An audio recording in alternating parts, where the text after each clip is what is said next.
Okay, I'm going to finish off the story. The first video, they only allow us to video 15 minutes at a time on this program, so I'll have to finish the last few pages now. I'm going to be starting on page 54. Spaghetti Yeti. First things first, as soon as Judy got home, she pulled her hair back into two Jessica Finch ponytails. Then she cleaned up her room like a friend without an R. F-I-E-N-D, spelling word number 23 on Mr. Todd's homework list. Definition, maniac.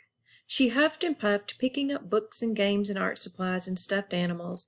Yawn-o-rama. Mouse watched her every move. She huffed and puffed more, putting away shirts and shorts and socks and pajamas. Boring times two. Mouse pounced on a sock.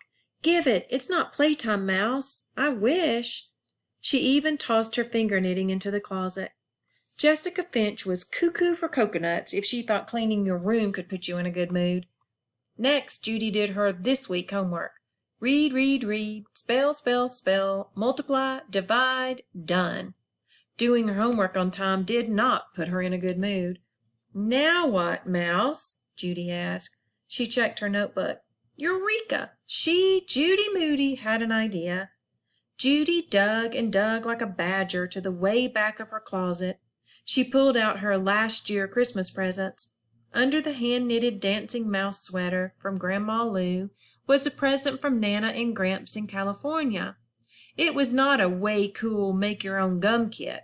It was not a way cool make-your-own seashell nightlight kit.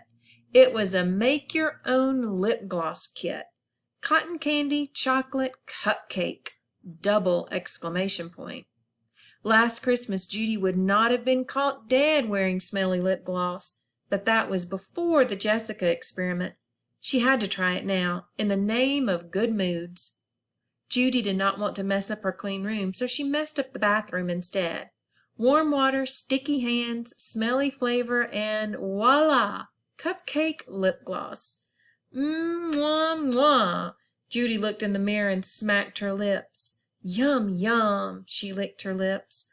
Oops! Now she needed more lip stuff. Smack, smack, smack! Lip smacking good.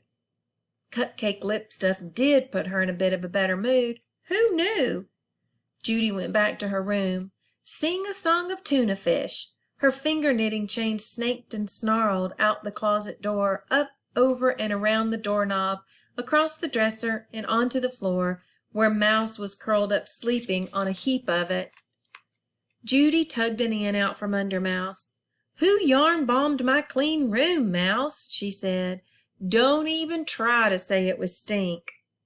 At last she had time for her new rave, finger knitting. She went to her closet to get some more yarn, but there was no more yarn.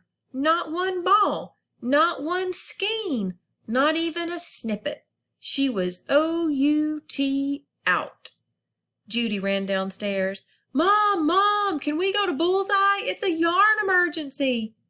Sorry, honey, said Mom. All this yarn costs money. Let's wait and ask Grandma Lou for some yarn next time we see her. But Judy was about to say it was so not fair. Judy was about to say she could not wait. Judy was about to stomp up the stairs. But that would mean she was in a mood. Not a good mood, a bad mood.